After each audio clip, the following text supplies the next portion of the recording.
So it's going to be more like conversational style and just, just relax Okay. and kind of just say whatever you're feeling. Did you get a chance to watch the Blackness Project? I did not. You didn't? Okay. I kind of figured you did.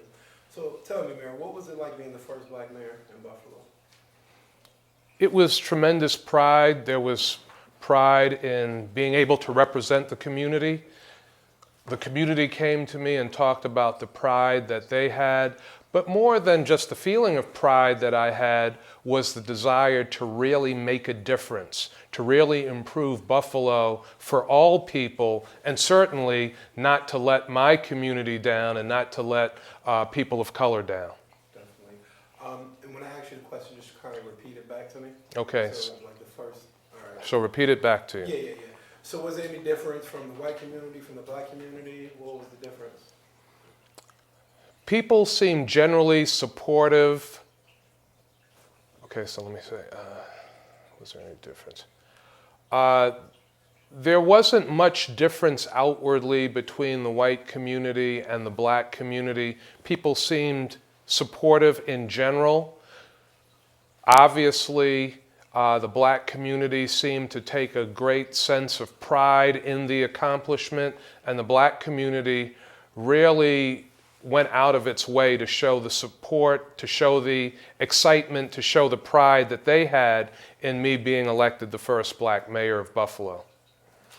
Is in kind of your own opinion, were there any kind of stereotypes that, with you being the first mayor, or any kind of like stereotypes that you deal with being a black mayor? There were stereotypes when I was running for the office, people believing that it was not possible to win, people not thinking that I would win, and we were able to overcome all of those stereotypes in terms of electability. But in the office, I haven't seen much difference in terms of people necessarily outwardly stereotyping me as a black mayor. I think the feeling is more subtle. There are people that don't want to see you succeed. There are people that don't want to see you do well, but over time, I've been able to overcome that by performance in the office, by getting things done, and by the transformation that people are seeing in the city of Buffalo. So tell me about an instance, even while you're running, after you're running, or just whatever sticks out the most, so a lot of instances where you were racially profiled. Well, the newspaper did a poll, and the poll initially showed me winning by a landslide margin. The newspaper didn't believe its own poll, so it did another poll that also showed me winning by a landslide margin. And the feeling seemed to be among those in the political establishment and in the newspaper. While these are the numbers, we're not really sure if they're right, because we just don't believe a black person can be elected mayor of the city of Buffalo. What do you prefer when they say a black person? I know we've had different it's been a transformation from obviously the N-word to Negroes to color. What would you classify yourself as? I generally use the term African American, but I don't mind the term black. Any particular reason why African American, or just kind of your preference? I think it's a sense of where many people who are in this country, where they ultimately come from, where they originate from. So that's why I use the term African American. Okay. So tell me about an incident or a situation that made you aware that you're black. Well, my approach to it is to do the best job that I can every single day. I don't bog down with the fact that I am black, the fact that I'm African American. I just pursue every day as mayor of the city of Buffalo, doing my homework, working hard, being creative, and doing the best that I can do for the people of Buffalo. So I don't allow myself to bog down worrying about how people are going to react to me and being sensitive about being the race that I am. What's the difference between Byron the mayor and Byron the man? Well, I think when you are in these public offices, you are always Byron the mayor. I think people make a mistake when they try to separate their behaviors and separate the way they carry themselves and they conduct themselves. So I'm always mindful to carry myself a certain way, to conduct myself a certain way, because I know that there are people that depend on me giving my very best. There are people that depend on me to be a role model. Not that Byron the man wouldn't be that way, because I think I'm generally the same way, but I am definitely cognizant of my behavior and how I conduct myself at all times. So now I know in the paper, everyone pretty much read it, and people just kind of know just about like racial slurs that certain individuals say. How does that make you feel? How do you deal with stuff like that? Well, certainly no one feels good to have a racial slur hurled at them. From time to time, we will get mail in the office that's threatening, mail in the office that uses racial slurs or derogatory terms. I don't really concern myself with it. I have a job to do, and my focus every day is on doing the best job that I can do for the people of Buffalo. So I don't allow racial slurs to impact me, to affect me, to get me out of my game, if you will. I'm a very focused individual, and as far as I'm concerned, the people that use those kinds of derogatory terms are ignorant, and they don't merit my attention or my focus. So what would be your advice to some of the younger African Americans coming up, and just all the current events, all the things you see on TV and the internet? I mean, it's something new every single day. What would be your words to them and how to deal with things like that? Growing up, the older members of my family, their advice to me was to be an ambassador for your people, to always conduct yourself in a way that is respectful, in a way that is dignified, in a way that you would want the older members of your family to see you act. And from the time I was a child, that's how I have tried to conduct myself. Not that sometimes people don't treat you wrong or people don't treat you differently, but the way I approach things is always to be respectful of others, to be respectful of myself, and to be mindful of how my family would want me to act in public. And I think if young members of the African American community and other young people of color acted in that way, they would be able to cut through a lot of the nonsense that we see in society today. So basically, you would just tell them to kind of ignore it and just, do what they're supposed to do in life, kind of just. I think it's important to ignore some of these things, to do what you're supposed to do, to not let people get you off your game. As I heard one young man say, not let people take you out of your character, and demonstrate that you are a person of class, that you are a person who has respect for others. And I think if you treat yourself as someone that respects other people, then oftentimes, most times, other people will respect you. I know even with the Blackness Project, they're kind of talking about white privilege, and you explored that a bit. What are the black privileges? What are the benefits of being black? Well, I see the benefits of being a human being, and particularly being a human being in America is that if you work hard, if you stay out of trouble, you can accomplish almost anything. And I think our young people need to understand that. They need to know that. They need to believe that. Some of our young people have not been raised with that kind of understanding that other people can't stop you. Only you can stop you. There are often times when other people will call you out of your name. Other people will try to stop you from doing things. But if you do what you're supposed to do, if you do your homework, if you show up to work before time, if you leave work after time, if you do what you're supposed to do at work, if you get a good education, it's a lot harder for people to stop you from succeeding. Not that there isn't discrimination, not that there isn't prejudice, not that there are those who won't treat you improperly and who won't try to deny you opportunity, but it's harder if you do the right thing, if you do the thing that you're supposed to do. In your own opinion, are you in favor of affirmative action? Why or why not?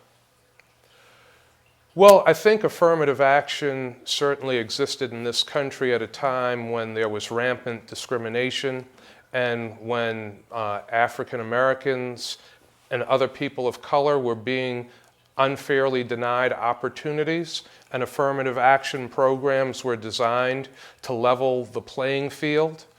In this day and age, many of those programs have been dismantled, so those that think there are still many programs in that 1960s, 70s affirmative action space, I think they're wrong about that. I think in this day and age, when people are able to break through, when people are able to succeed, it's because they've put in the work, it's because they have the talent, it's because they've accomplished what they need to accomplish to be able to be in the position that they're in. Just recently, I believe it was in the Buffalo News, they did an article about minorities not being hired in Buffalo. Obviously with that and along with racism, well, Buffalo, New York was one of the most segregated and most racist. What do you say to those stats? Well, there is a level of segregation in this city. There is still a level of racism in this city, which is why we're doing things like the Buffalo Opportunity Pledge, to get people to recognize the importance of respect for diversity, inclusion, and equity. It's why a number of community leaders in the city of Buffalo and in this region have come together to establish the Racial Equity Roundtable. It's why a group of leaders in this community have come together to establish the Racial Equity Roundtable to work on solutions to these issues, to address situations of segregation and racism and discrimination, and doing that in a multi-racial sort of way so that people in the community recognize that we all have to stand together against these issues that impact people in the community. Now, I'll include the opportunity pledges in our Hope and Solutions. Can you just give a quick general synopsis of what the pledge is? The core value of the Buffalo Opportunity Pledge is respect for diversity, inclusion, and equity. And it asks individuals, organizations, and companies in the community to commit that not only will they respect the diversity and inclusion and equity that is important in communities, but they will work to make respect for diversity, inclusion, and equity real in the city of Buffalo. To date, over 5,500 individuals have signed the Buffalo Opportunity Pledge. 221 organizations and companies have signed the Buffalo Opportunity Pledge, representing over 156,000 people in this community, and it's significant because it really gets people to think about the importance of these values, gets them to think about what diversity means, gets them to think about inclusion and equity, and more than just thinking about it, what they can do to make those concepts real in this community. So this question is a little, I guess in your own opinion, it will be a lot different for you than for me.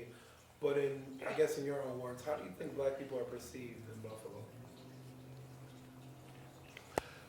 I think that's difficult to say. I think Black people are perceived in many different ways in Buffalo. I think they are alternatively perceived positively and negatively, because not all people act the same way, not all people are in the same position. And to me, that goes back to why every person, particularly Black people, as I was taught, should be an ambassador for their people, should reflect the highest values and principles of our people. So it becomes very difficult for someone to look at you and think negatively about you.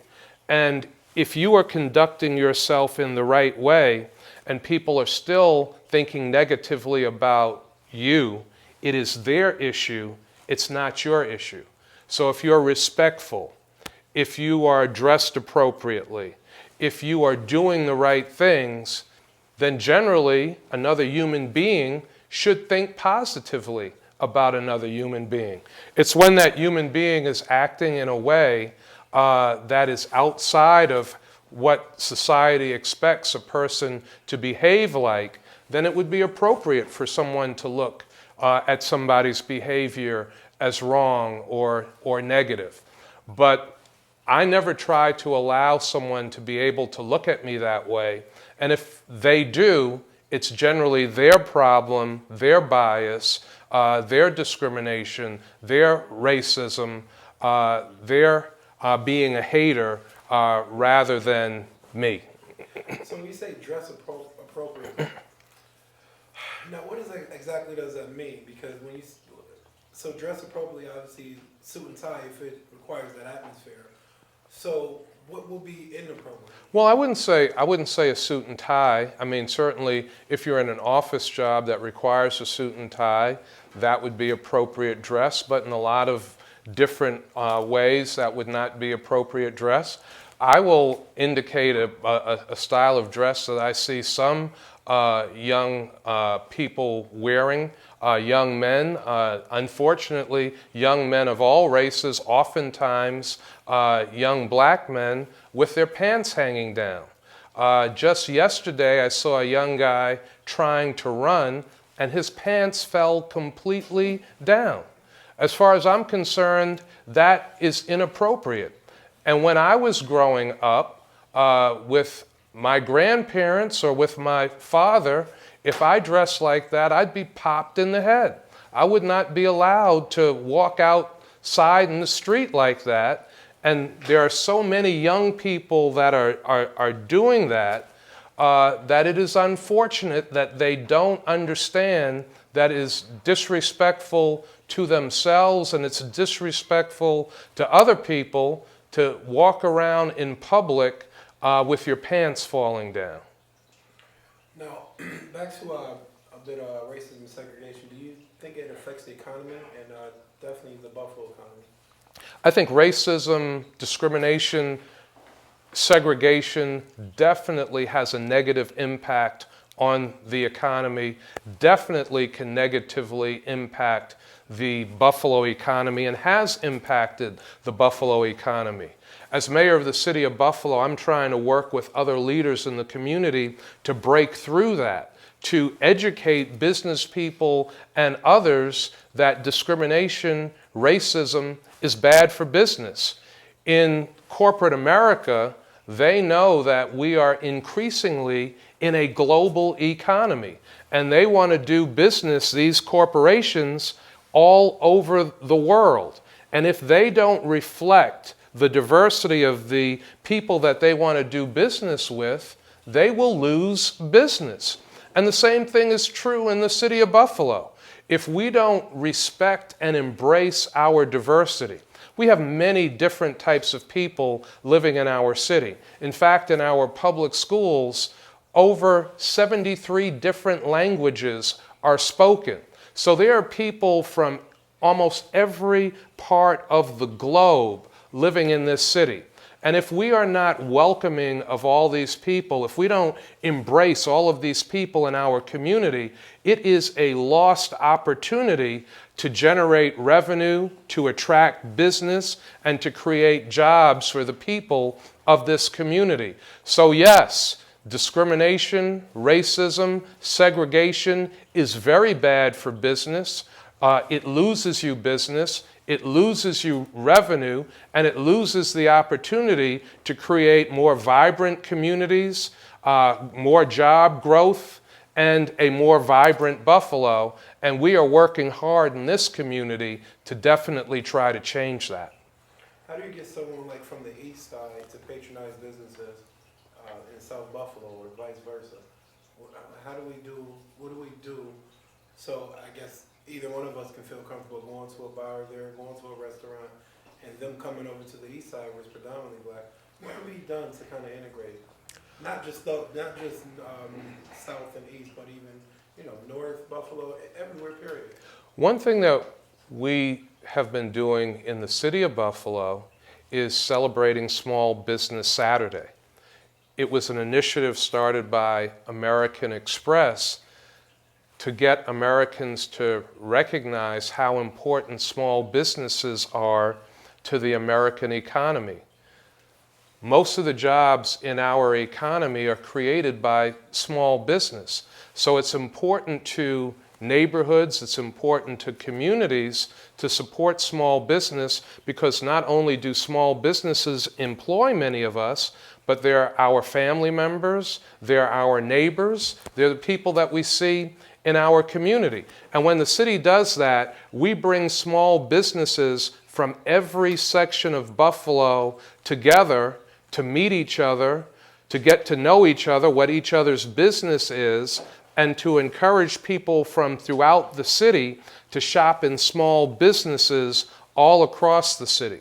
Another thing that we're doing in the city of Buffalo is business-to-business mixers, where we are bringing prime contractors that's large majority businesses together with minority businesses and women-owned businesses and small businesses, so that these different businesses get to know each other, can patronize each other, can subcontract with each other, so that we realize that our economy is intertwined, and if we work together, if we support each other, we can build a stronger economy here in the city of Buffalo. Definitely, even just cross-promoting as well. Do you have like a personal story or something involving race that really affected you?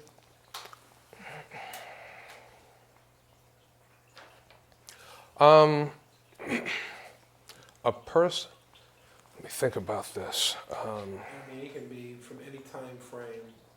Because I have one where I kind of talked to my crew about where when I first moved off Delavan, it was back in like '88, and me and my mom just got over there, and there's like some white guys were in a pickup truck and threw rocks and ice at us, and it was just like at that point I knew in my life I was going to be an advocate for race discrimination. I'm just trying to get jar your memory a little bit, but that affected me. So. Yeah, I have.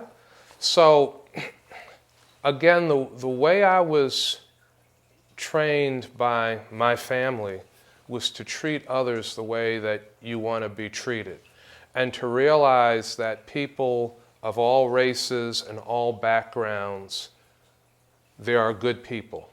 There are good people of all races and all backgrounds, and there are bad people of all races and all backgrounds. And when I first meet people, I treat them all like they are a good person, a warm person, a respectful person, until they show me otherwise.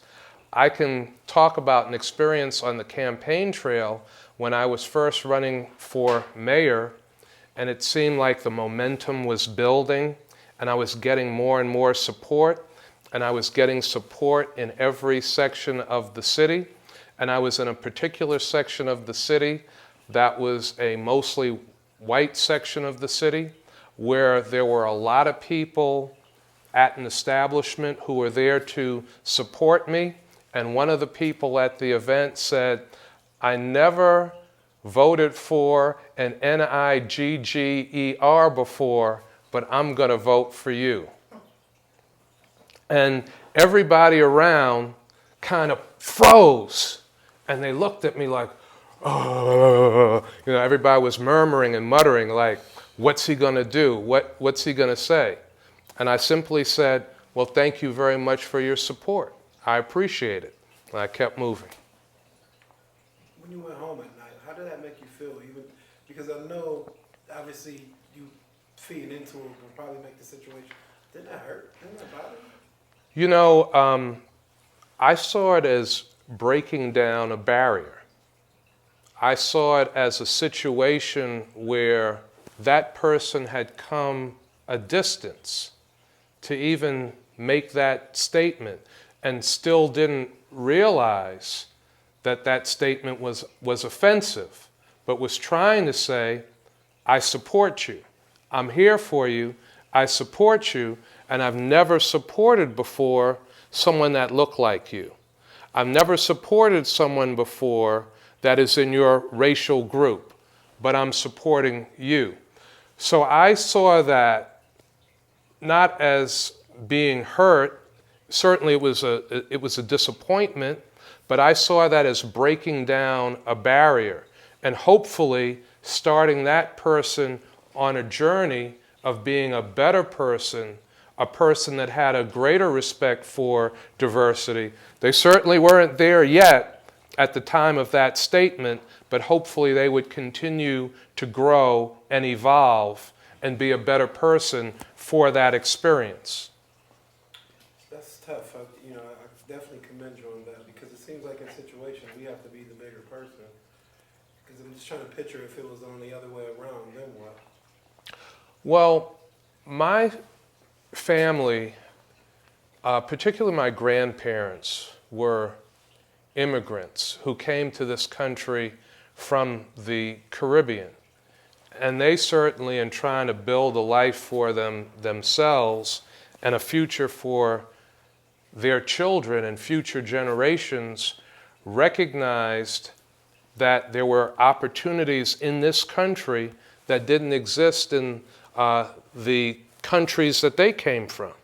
One set of grandparents from Jamaica, West Indies, another set of grandparents from an island called Montserrat in the Caribbean.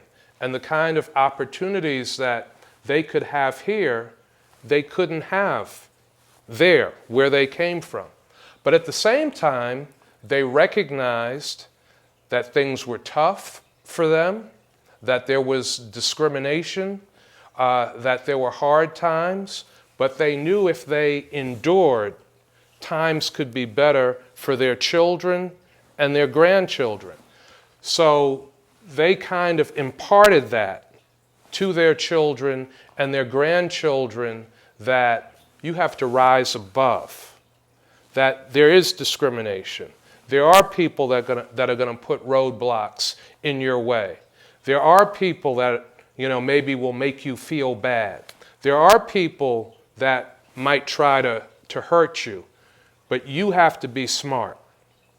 You have to do the right things.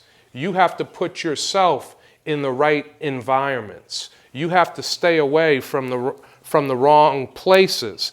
And if you do those things, the right things, the things that we're teaching you, you have the opportunity to achieve, to get a good education, and to be able to accomplish more than we accomplished.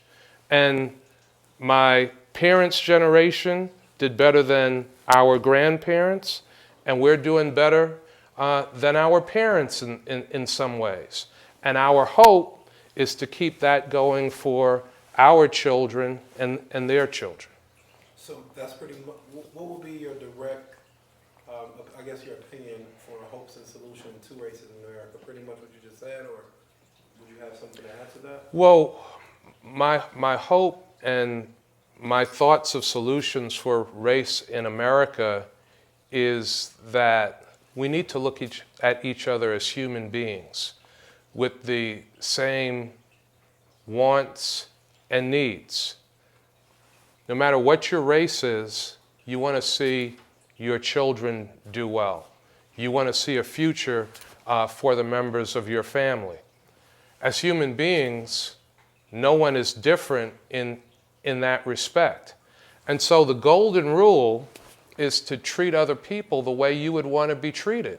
If we all simply remembered that rule to treat other people, do unto others as you would have others do unto others as you would have others do unto you, then things would be a lot better. So I think that's a starting point.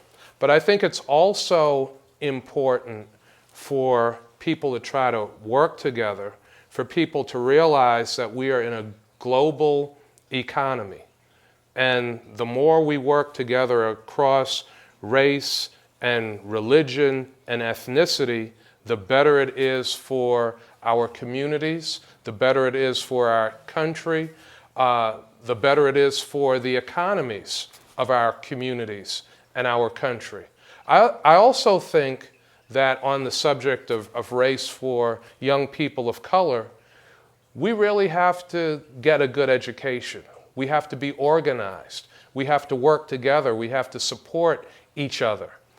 If we're doing the right thing, we are putting ourselves in a position to do better, to be people that other people of other backgrounds want to be around, and position ourselves to be able to be effective in working with others to bring all races together. So that would be my advice. Okay, we're going to wrap up pretty soon. This kind of just came. Excuse me, Byron, what do you have? Your 4:30 out. Who's my 4:30? Oh, okay, yeah, got it. All right, we're going to wrap up now. Was it anything maybe that you want to say, kind of get off your chest, maybe I didn't ask? Or you said everything pretty much? Yeah, I think that you were pretty thorough. I think out of the challenges that we're seeing in race all across the country, you know, the Black Lives Movement, which is an important movement, people speaking out against police injustice, which is very important, people wanting improved economic conditions, people wanting to break down the barriers of segregation and racism. Those things are all important, but I think it's also important that people work to build institutions, that they work to support each other, that they work to help each other move forward. They work to help each other advance. So, you know, my thought would be that while those movements are critically important, there are things that individuals can do every day to improve their circumstances in life. And if we do everything that we're supposed to do to improve our circumstances, then collectively circumstances improve. And as circumstances collectively improve, society improves. One more question, then we're off the grid. What do you think it would be different if you were a white mayor?